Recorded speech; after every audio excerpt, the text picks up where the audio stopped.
بسم الله الرحمن الرحيم. ياسين والقرآن الحكيم إنك لمن المرسلين على صراط مستقيم تنزيل العزيز الرحيم لتنذر قوما ما أنذر آباؤهم فهم غافلون لقد حق القول على أكثرهم فهم لا يؤمنون إنا جعلنا في أعناقهم أغلالا فهي إلى الأذقان فهم مقمحون وجعلنا من بين أيديهم سدا ومن خلفهم سدا فأغشيناهم فهم لا يبصرون وسواء عليهم أأنذرتهم أم لم تنذرهم لا يؤمنون إنما تنذر من اتبع الذكر وخشي الرحمن بالغيب فبشره بمغفرة وأجر كريم إنا نحن نحيي الموتى ونكتب ما قدموا وآثارهم وكل شيء أحصيناه في إمام مبين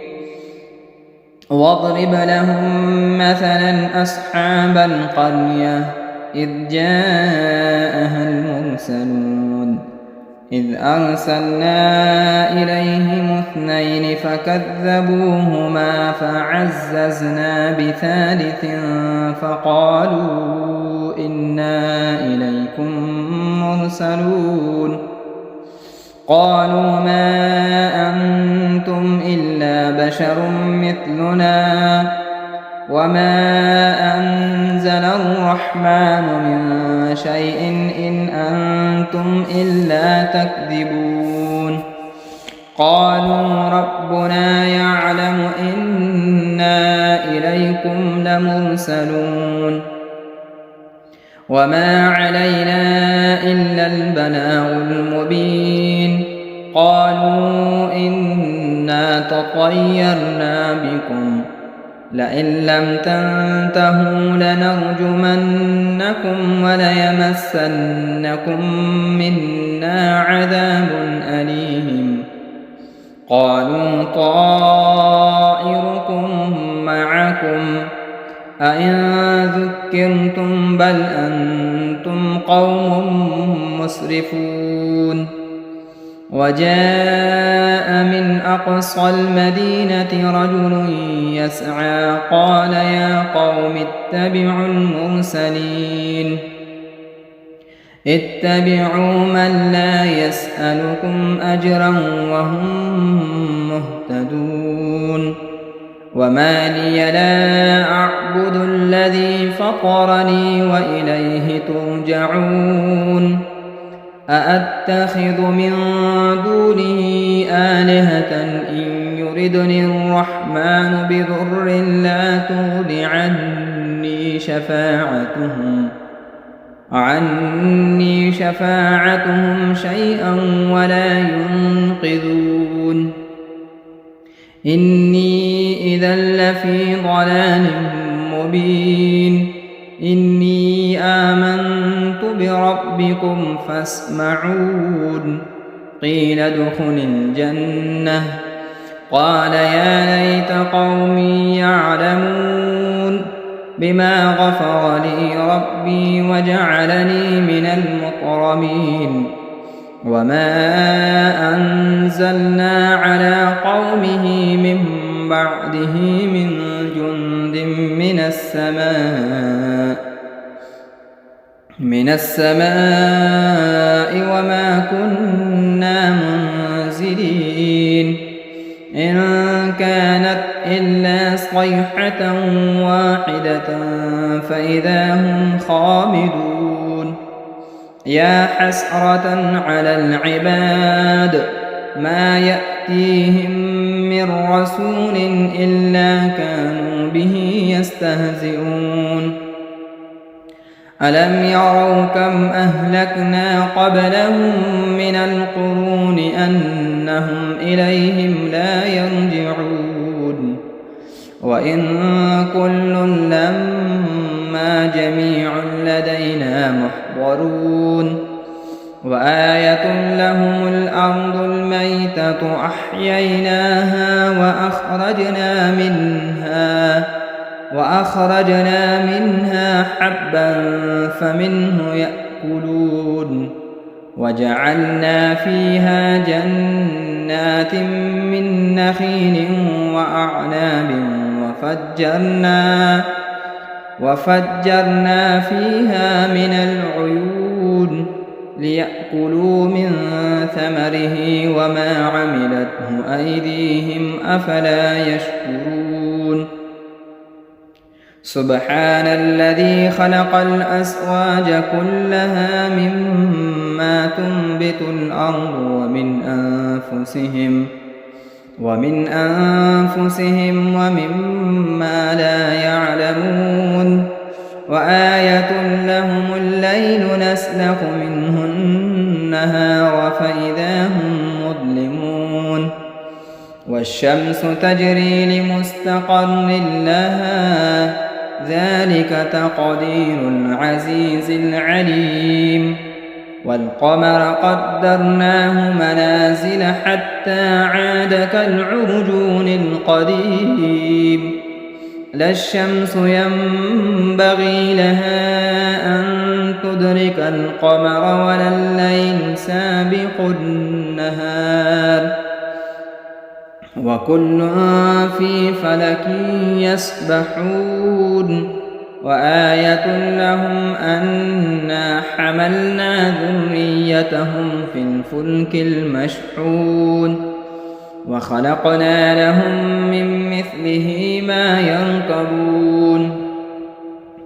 وإن نشأ نغرقهم فلا صريخ لهم ولا هم ينقذون إلا رحمة منا ومتاعا إلى حين وإذا قيل لهم اتقوا ما بين أيديكم وما خلفكم لعلكم ترحمون وما تأتيهم من آية من آيات ربهم إلا كانوا عنها معرضين وإذا قيل لهم أنفقوا مما رزقكم الله قال الذين كفروا للذين آمنوا أنطعم من لو يشاء الله أطعمه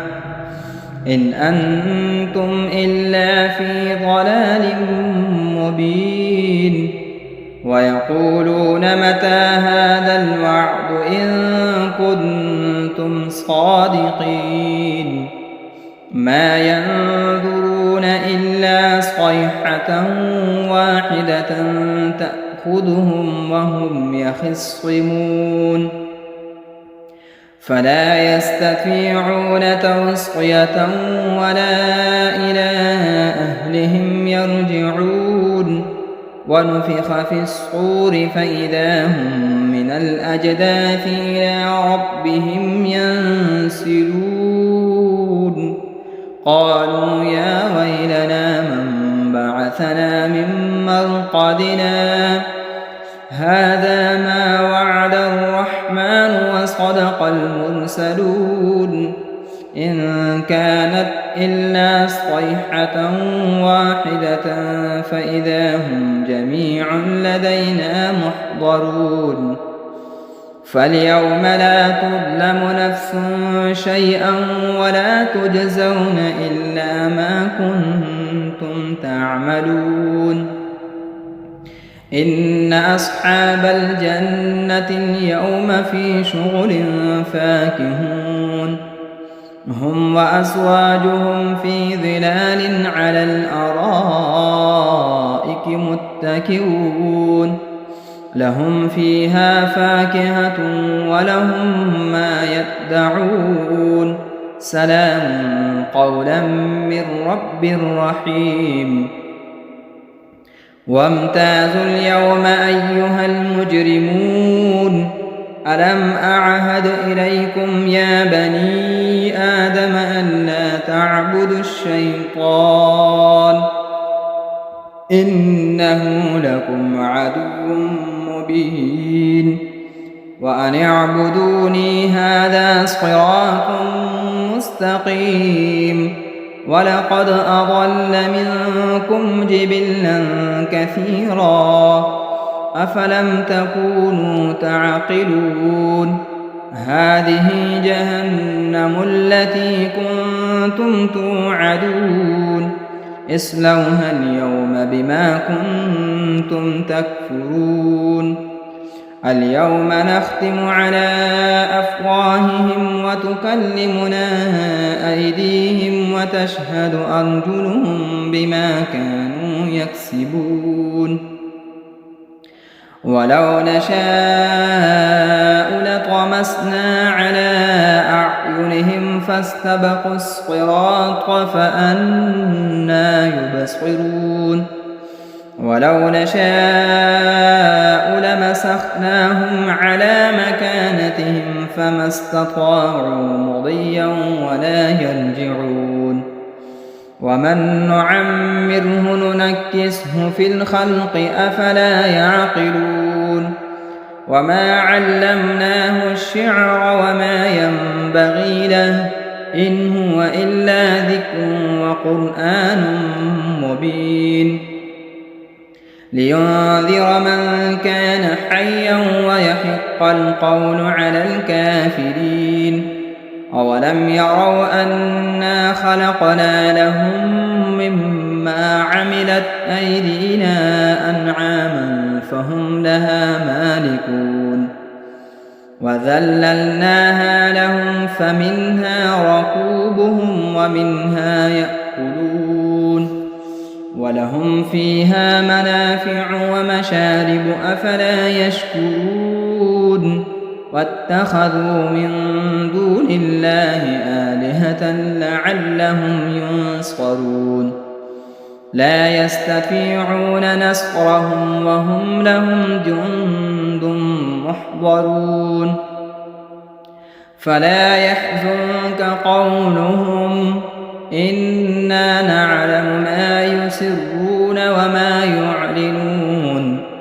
أولم ير الإنسان أنا خلقناه من نطفة فإذا هو خصيم مبين وضرب لنا مثلا ونسي خلقه قال من يحيي العظام وهي رميم قل يحييها الذي أنشأها أول مرة وهو بكل خلق عليم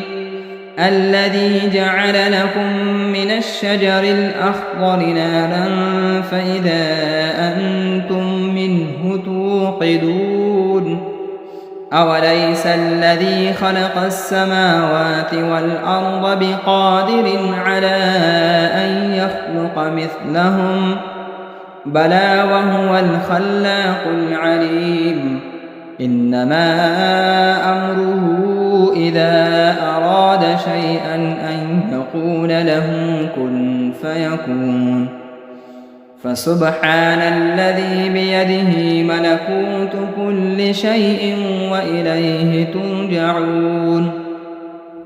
بسم الله الرحمن الرحيم الرحمن علم القرآن خلق الإنسان علمه البيان الشمس والقمر بحسبان والنجم والشجر يسجدان والسماء رفعها ووضع الميزان ألا تطغوا في الميزان وأقيموا الوزن بالقسط ولا تخسروا الميزان والأرض وضعها للأنام فيها فاكهة والنخل ذات الأكمام والحب ذو العصف والريحان فبأي آلاء ربكما تكذبان خلق الإنسان من صلصال كالفخار وخلق الجان من مارج من نار فبأي آلاء ربكما تكذبان رب المشرقين ورب المغربين فبأي آلاء ربكما تكذبان مرج البحرين يلتقيان بينهما برزخ لا يبغيان فبأي آلاء ربكما تكذبان يخرج منهما اللؤلؤ والمرجان فبأي آلاء ربكما تكذبان وله الجوار المنشآت في البحر كالأعلام فبأي آلاء ربكما تكذبان كل من عليها فان ويبقى وجه ربك ذو الجلال والإكرام فبأي آلاء ربكما تكذبان يسأله من في السماوات والأرض كل يوم هو في شأن فبأي آلاء ربكما تكذبان سنفرغ لكم أيها الثقلان فبأي آلاء ربكما تكذبان يا معشر الجن والإنس إن استطعتم أن تنفذوا من أقطار السماوات والأرض فانفذوا لا تنفذون إلا بسلطان فبأي آلاء ربكما تكذبان يرسل عليكما شؤاد من نار ونحاس فلا تنتصران فبأي آلاء ربكما تكذبان فإذا انشقت السماء فكانت وردة كالدهان فبأي آلاء ربكما تكذبان فيومئذ لا يسأل عن ذنبه إنس ولا جان فبأي آلاء ربكما تكذبان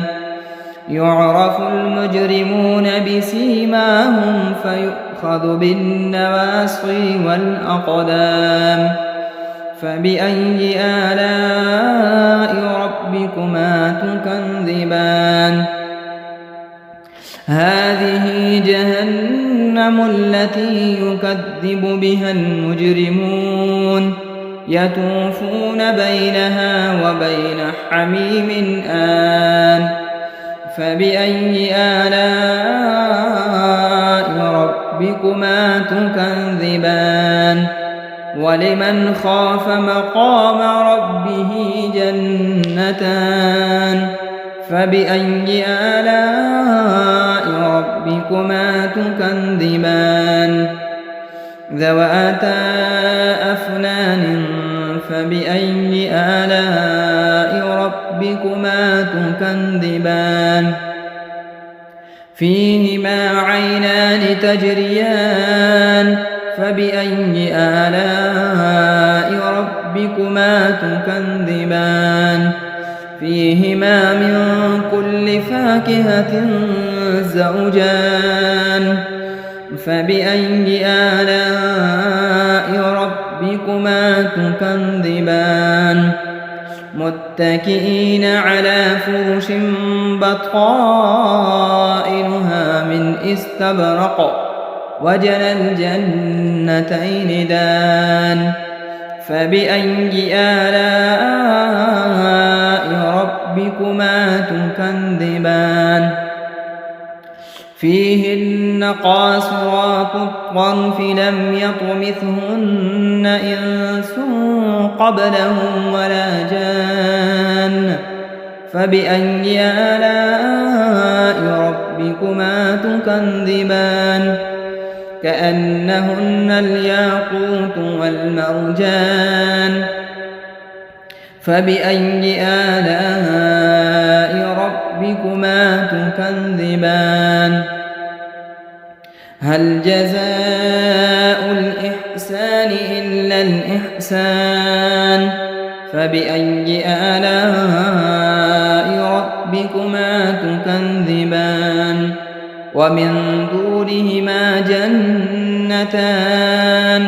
فبأي آلاء ربكما تكذبان مدهامتان فبأي آلاء ربكما تكذبان فيهما عينان نضاختان فبأي آلاء ربكما تكذبان فيهما فاكهة ونخل ورمان فبأي آلاء ربكما تكذبان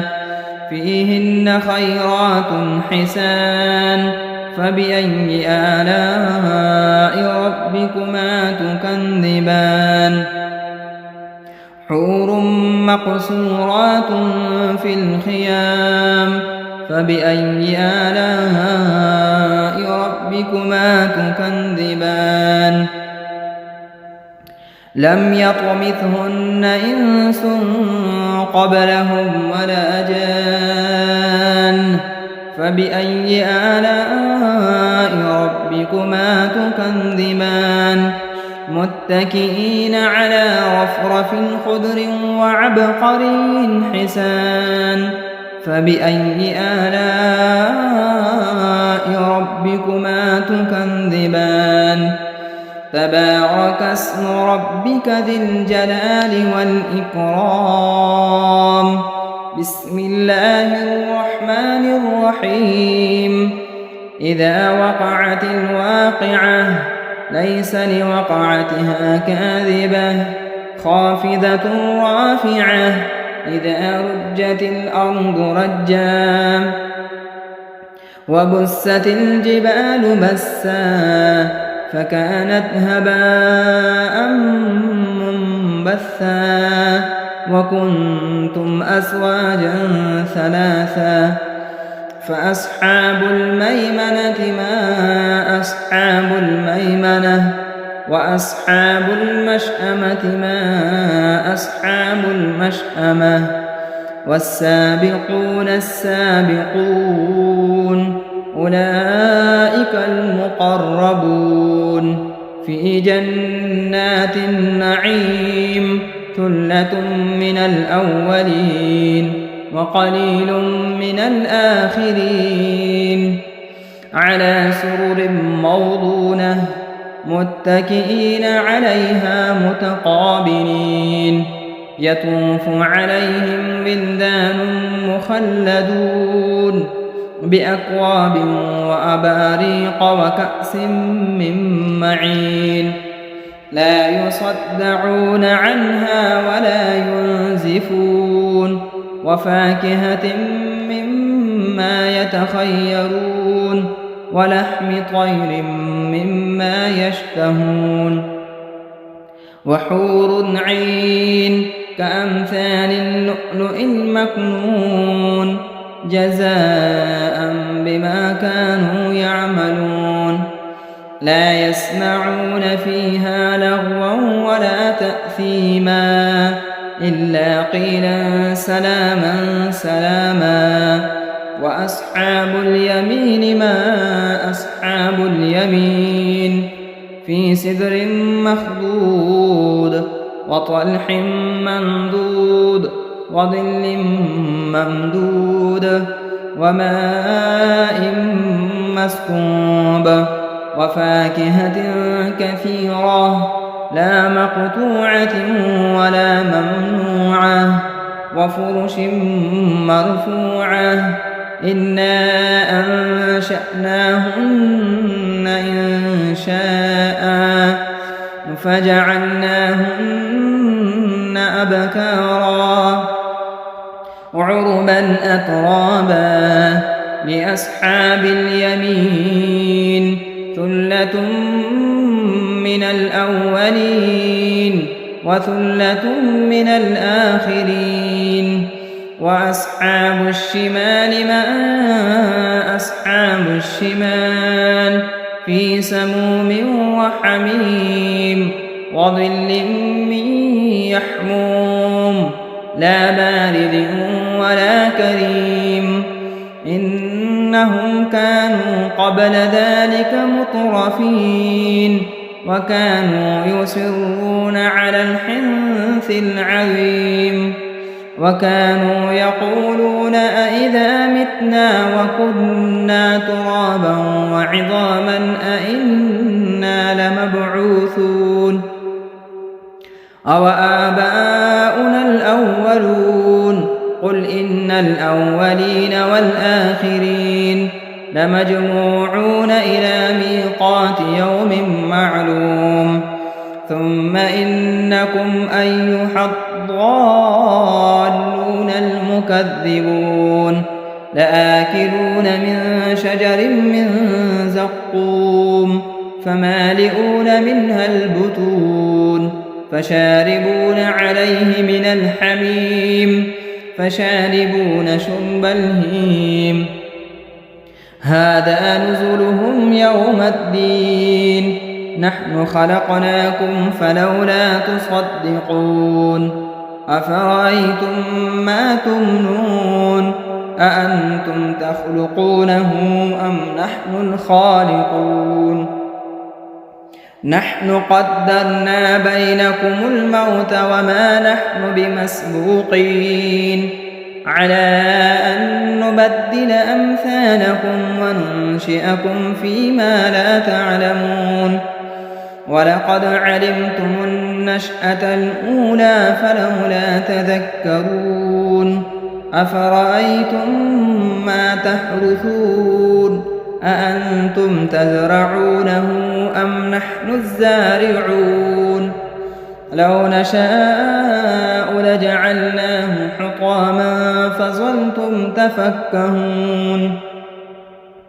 إنا لمغرمون بل نحن محرومون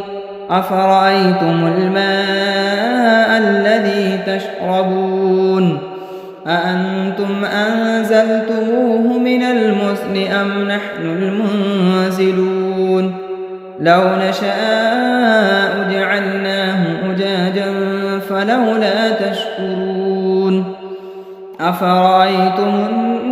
النار التي تورون أأنتم أنشأتم شجرتها أم نحن المنشئون نحن جعلناها تذكرة ومتاعا للمقوين فسبح باسم ربك العظيم فلا أقسم بمواقع النجوم وإنه لقسم لو تعلمون عظيم إنه لقرآن كريم في كتاب مكنون لا يمسه إلا المطهرون تنزيل من رب العالمين أفبهذا الحديث أنتم مدهنون وتجعلون رزقكم أنكم تكذبون فلولا إذا بلغت الحلقوم وأنتم حينئذ تنظرون ونحن أقرب إليه منكم ولكن لا تبصرون فلولا إن كنتم غير مدينين ترجعونها إن كنتم صادقين فأما إن كان من المقربين فروح وريحان وجنة نعيم وأما إن كان من أصحاب اليمين فسلام لك من أصحاب اليمين وأما إن كان من المكذبين الضالين فنزل من حميم وتصلية جحيم إن هذا لهو حق اليقين فسبح باسم ربك العظيم بسم الله الرحمن الرحيم تبارك الذي بيده الملك وهو على كل شيء قدير الذي خلق الموت والحياة ليبلوكم أيكم أحسن عملا وهو العزيز الغفور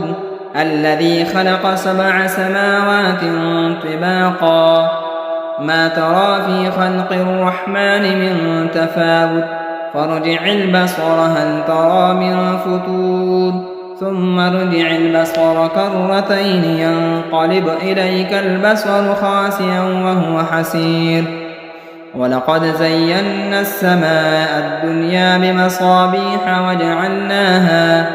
وجعلناها رجوما للشياطين وأعتدنا لهم عذاب السعير